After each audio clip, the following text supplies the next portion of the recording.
Bonjour, je m'appelle Éric Braque de la Perrière, je suis directeur général d'Éco-Emballage, qui est en fait la société qui s'occupe du recyclage des emballages ménagers en France. Vous présentez aujourd'hui le nouveau tarif Point Vert qui sera applicable dans quelques mois.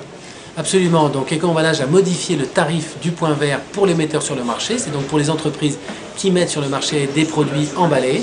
Alors tout ce tarif, en fait, il est fait pour diminuer à la source le poids des emballages et l'impact environnemental des emballages. Il est fait aussi pour donner des bonus ou des malus aux entreprises qui font de bons emballages ou des emballages qui perturbent le tri. Concrètement, 50 000 entreprises sont amenées à vous reverser un pourcentage sur le prix de leurs produits. En fait, chaque produit est pesé, bien sûr, on regarde le nombre d'unités d'emballage et en fonction de ça, le tarif s'applique et chaque entreprise nous paye en fait un certain prix pour pouvoir assumer, qu'on assume à leur place la fin de vie de leurs emballages. Donc le traitement de leurs déchets que le consommateur va trier ensuite. Oui, absolument. En fait, quand le produit est consommé, il est ensuite mis dans la poubelle de tri, qui est généralement une poubelle jaune. Ensuite, ce déchet, il va être collecté, il va être ensuite trié, il va être ensuite recyclé. C'est l'ensemble du coût de ce dispositif de recyclage des emballages qui est facturé aux entreprises.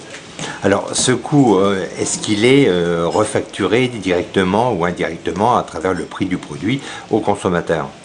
Généralement, en fait, ce coût-là fait partie du prix de revient et donc, effectivement, est refacturé dans le prix du produit au consommateur. Alors, tous les emballages payent en fonction de leur poids et est-ce que les tarifs sont vraiment équitables pour les entreprises ?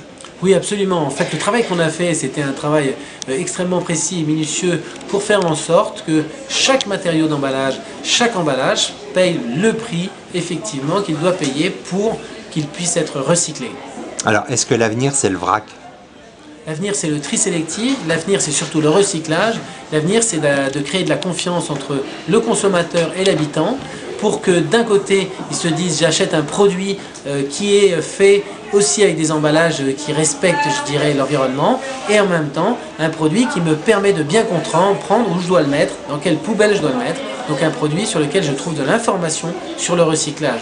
Alors, qu'est-ce que cela va changer pour les collectivités territoriales en termes de rémunération ou en termes d'organisation de la collecte des déchets? Alors pour les collectivités, en fait pour les acteurs de la collecte sélective, parce qu'il y a les collectivités locales, mais il y a aussi toutes les associations, il y a aussi les bailleurs, tous ceux qui s'occupent de l'habitat social notamment.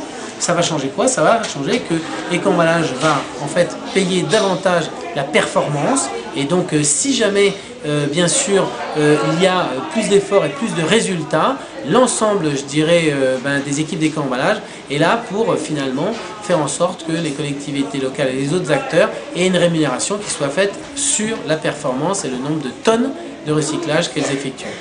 Éric Braque de la Perrière, je vous remercie. Merci à vous.